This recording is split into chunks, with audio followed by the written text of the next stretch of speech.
pandemi ini kan banyak yang ngajukan klaim, sehingga memang di masa pandemi ini pengajuan klaim itu kadang melebihi kuota. Iya. Sektor industri dan pelaku usaha ikut terdampak pandemi COVID-19. Kita tahu bersama, ekonomi terjun bebas. Indonesia resesi, dampaknya pada tenaga kerja. Banyak yang harus dirumahkan, di PHK, dan bahkan rela gajinya dipotong. Lantaran perusahaan yang teresok-esok karena pandemi. Lantas bagaimana perlindungan jaminan sosial bagi para tenaga kerja? Kita bahas bersama Bapak Muhammad Kafi selaku Kepala PJS Kepala Bidang Ketenagakerjaan Kesepakatan, mohon maaf. Bapak Muhammad Kafi, selamat siang Pak. Ya, siang Pak. Ya, apa kabarnya? Baik, terima kasih sudah hadir bersama kami. Ya, terima kasih juga Mbak sudah diundang dalam acara podcast ya bersama Ya, podcast. Harian Gorontalo Pos. Oke, siap. Apa kabarnya dalam BPJS Ketenagakerjaan dalam kurun waktu 8 bulan terakhir, Pak? Apa lebih kerja berat gitu karena pandemi? Ya memang kalau dikaitkan dengan pandemi sekarang ini, memang semua sektor sangat terasa dampaknya. Dari sektor ekonomi, pendidikan, sosial, budaya, kesehatan itu kan sangat terasa, maupun pelayanan publik. Nah, di kami sendiri kan terkait BPJS Ketenagakerjaan itu memang dampaknya ke beberapa segmen, seperti segmen kepesertaan, di mana di segmen kepesertaan itu otomatis dengan dampak pandemi COVID ini banyak badan usaha yang merumahkan tenaga kerjanya atau mungkin men-PHK tenaga kerjanya, sehingga itu sangat berdampak sekali terkait kepesertaan tenaga kerja di BPJS Ketenagakerjaan. Begitu juga di sektor pelayanan, di mana untuk sektor pelayanan di BPJS Ketenagakerjaan ini merubah sistem kerja istilahnya di kami di BPJS Ketenagakerjaan, dan di mana dulunya kan sebelum pandemi itu masyarakat atau peserta bisa bertatap muka langsung dengan pelayanan di kantor. Nah, begitu juga dengan pemberkasan, itu berkas langsung di bawah gitu kan. Nah, dengan dampak pandemi COVID ini dan protokol kesehatan yang diinstruksikan oleh pemerintah, otomatis itu merubah sistem pelayanan di BPJS Ketenagakerjaan. Yang dulunya harus bertatap muka, sekarang harus dialihkan secara online seperti itu. Begitu Mbak. Kemudian ada berapa tenaga kerja di Gorontalo yang harus dirumahkan atau yang harus mengklaim jaminan hari tua? Ya, kalau untuk di kami sendiri di BPJS Ketenagakerjaan yang selama tahun 2020 ini Mbak ya, Iya. untuk peserta di seluruh provinsi Gorontalo, ada 6 kabupaten kota ini, itu ada sekitar 3.390 peserta yang mencairkan atau yang mengajukan klaim jaminan hari tua. Yang bisa jadi dari 3.390 ini memang tenaga kerja yang mungkin di PHK atau mungkin dirumahkan sementara, sehingga tenaga kerja ini mengajukan klaim jaminan hari tuanya dari Ketenagakerjaan seperti itu. Kemudian bagaimana cara klaim? Mereka kan harus mematuhi protokol kesehatan. Lalu kemudian bagaimana cara pelayanan dari BPJS Ketenagakerjaan untuk melayani pekerja yang mengklaim jaminan hari tua, sedangkan mereka harus mematuhi protokol kesehatan. Ya, jadi ini kan sudah menjadi sebuah aturan, yang dimana protokol kesehatan itu harus diterapkan di semua sektor, terutama juga kan yang banyak berhubungan dengan masyarakat kan, terutamanya di sektor layanan publik. Dan BPJS Ketenagakerjaan ini kan salah satu lembaga yang mengurusi juga pelayanan publik seperti itu kan, terkait klaim ini. Dengan adanya instruksi dari pemerintah terkait protokol kesehatan, BPJS Ketenagakerjaan saat ini menerapkan yang namanya lapak pelayanan tanpa kontak fisik, atau biasa kami singkat jadi, atau biasa kami promosikan ke peserta, disingkat jadi lapak asik. Lapak asik. Ya. Oh, iya. Jadi kepanjangannya itu Mbak, pelayanan tanpa kontak fisik. Ya, jadi untuk saat ini lapak asik sendiri di BPJS Ketenagakerjaan itu ada yang namanya online, ada yang namanya onsite. Seperti itu. Jadi kayak pokoknya semua pemberkasan itu, pengajuan klaim itu dialihkan semua kepada proses pengajuan online. Dan onsite juga ini sebenarnya juga pengajuan klaimnya itu sama, itu secara online juga.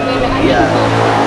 Kalau untuk bedanya sendiri, kalau online memang itu Mbak bisa diajukan.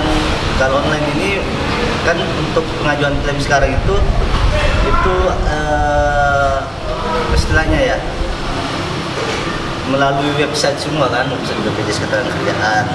Nah, di sini kalau online memang perbedaannya, kalau online itu semua peserta baik di luar daerah maupun di Gorontalo ini bisa mengakses. Iya. Seperti itu, kayak di Pulau Jawa, Pulau Sumatera, Kalimantan itu bisa mengakses lapak asik online. Karena itu memang pengajuannya ada pilihan di situ kan, pilihan wilayah gimana kita mau mengajukan. Nah, karena di pandemi ini kan banyak yang mengajukan klaim, sehingga memang di masa pandemi ini pengajuan klaim itu kadang melebihi kuota, seperti itu kan. Dalam hal ini dibatasi Pak. Iya, sehingga pada saat penerapan lapak asik ini memang itu dikuotakan, supaya maksudnya kita juga bisa dari sisi pelayanan kita bisa memberikan yang berkualitas lah kan. Kalau tidak dibatasi, otomatis mungkin 24 jam kami bekerja seperti itu kan. Nah, dengan adanya kuota ini, kayak online itu memang seluruh peserta baik di luar daerah maupun di Provinsi Gorontalo bisa mengakses. Sehingga itu saat ini masih dibatasi sekitar 10 orang seperti itu. Sedangkan onsite, jadi onsite ini memang itu ada radiusnya Mbak. Iya. Ada radius. Jadi yang bisa mengklaim itu cuma sekitar radius di wilayah kantor BPJS Ketenagakerjaan Gorontalo. Iya, onsite. Iya, perbedaannya. Jadi sistemnya itu memang peserta itu tetap datang ke kantor. Tapi dia mengupload dokumen melalui HP-nya, HP-nya melalui pilihan di situ lapak asik onsite seperti itu. Jadi di luar radius wilayah kantor kami itu tidak bisa mengakses. Berapa kilometer mungkin? Nggak jauh juga sih Mbak, kayaknya sekitar 1-2 kilo begitu. Oh, iya. Iya, jadi itu pakai radius Mbak. Iya. Jadi khusus untuk wilayah peserta wilayah Gorontalo, kalau Bapak menggunakan lapak asik online itu bisa beralih ke lapak asik onsite, karena itu kuotanya lebih banyak seperti itu. Dalam sehari itu bisa sampai 30-an yang bisa mengajukan klaim. Tapi itu, harus Mbak. tidak jauh dari Nggak jauh dari kantor, karena itu dia pakai radius, seperti itu. Lalu kemudian Pak, itu kan banyak yang mengklaim, ada kurang lebih 3.000 ya. Itu berapa rata-rata umur yang pekerja yang mengklaim jaminan hari tuanya Pak? Ya, kalau rata-rata umur yang mengklaim jaminan hari tuanya, memang kita kalau mau dilihat dari peserta yang sudah klaim ini, memang hampir semua usia itu dia memang ada seperti itu, dari usia, namanya kan usia produktif ya, usia dari 17 tahun sampai dengan 50-60 tahun itu memang bervariasi Mbak. Jadi kalau rata-rata mungkin sekitar itu saja, dari usia 15 sampai 60 tahun. Mungkin kebanyakan yang mengklaim memang itu, kalau saya lihat di sumber datanya itu di atas usia 40 tahun ke atas. Ya, itu lebih jumlahnya itu lebih banyak dibandingkan usia 40 tahun ke bawah seperti itu. Karena mungkin juga dilihat dari sisi usia, yang usia di atas 40 tahun itu sudah memasuki masa apalagi di atas 50 tahun itu sudah rata-rata hampir masuk usia pensiun seperti itu. Kemudian Pak, mereka kan harus kehilangan penghasilan nih. Ya syukur-syukur kalau yang lainnya ada pekerjaan sampingan, mungkin mereka punya UMKM. Nah, bagaimana dengan yang tidak punya penghasilan sampingan gitu Pak? Apa ada mungkin program dari BPJS Ketenagakerjaan bagi mereka yang di PHK atau bahkan yang klaim jaminan hari tuanya Pak? Ya, di kami kalau seandainya peserta itu di PHK, di kami itu kemarin sih ada namanya program vokasi. Nah, program vokasi itu yaitu program yang memberikan pelatihan kepada tenaga kerja peserta BPJS Ketenagakerjaan yang sudah di PHK. Itu ada program vokasi. Kalau di Kemenaker dalam artian Kementerian Ketenagakerjaan namanya program prakerja kan. Iya, Itu mungkin lebih familiar di masyarakat. Kalau program vokasi itu seperti itu Mbak, kita memberikan bantuan kepada tenaga kerja yang mengalami PHK. Kita memberikan pelatihan, gitu kan? Mungkin yang dimana pelatihannya ini mungkin lagi dibutuhkan, gitu kan? Kayak pelatihan desain grafis, itu kan lagi banyak dibutuhkan di dunia kerja kan? Itu kita memberikan pelatihan, itu kita bekerja sama seperti itu dengan istilahnya dengan LLK, dengan lembaga latihan pekerjaan seperti itu. Kemenaker itu kita kerjasamakan, dan itu juga kita memberikan uang saku pada mereka, yang dimana setelah pelatihan itu mereka juga mendapatkan sertifikat yang bisa dia gunakan mungkin untuk melamar pekerjaan seperti itu. Mungkin itu Mbak yang maksudnya kita bantuan ya yang kita bisa berikan kepada tenaga kerja yang mengalami PHK tapi peserta BPJS Ketenagakerjaan. Tapi di luar dari peserta BPJS Ketenagakerjaan itu kan itu kita susah ya, susah menjangkau kan karena datanya enggak di kita. Kalau yang mantan istilahnya atau yang sudah mencairkan IHT-nya atau yang sudah klaim mantan peserta BPJS Ketenagakerjaan, ya itu program-program yang kita berikan memang baru sebatas itu, tapi insya Allah semoga bermanfaat. Berarti yang kemudian mereka yang mengklaim JHT-nya, jaminan hari tuanya itu sudah diberikan pelatihan gitu dari BPJS Ketenagakerjaan. Itu sudah atau akan atau belum? Bagaimana? Ya, kalau kemarin sih Mas sudah diberikan, tapi memang ini dari semua peserta yang mengklaim JHT-nya, namanya kan program vokasi ini terbatas juga kuotanya, dan juga kita tidak memaksakan kan, tidak memaksakan juga mereka harus ikut seperti itu. Jadi dari pengalaman kemarin yang dengan program vokasi itu memang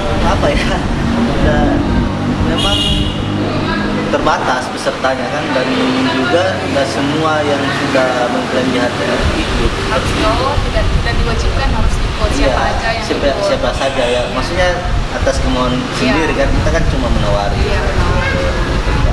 Kemudian Pak, kemarin kan ada program Jokowi yang subsidi upah bagi pekerja yang gajinya di bawah 5 juta. Itu ada berapa penerima upah program itu di Gorontalo? Ya, kalau program BSU kemarin untuk Provinsi Gorontalo memang yang mengajukan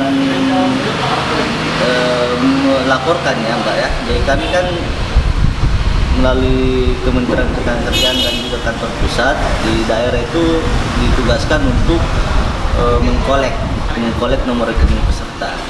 Nah, jadi kami selaku pelaksana teknis di daerah itu meminta data dari badan usaha yang sudah jadi peserta BPJS Ketenagakerjaan, data nomor rekening peserta yang sudah terdaftar seperti itu.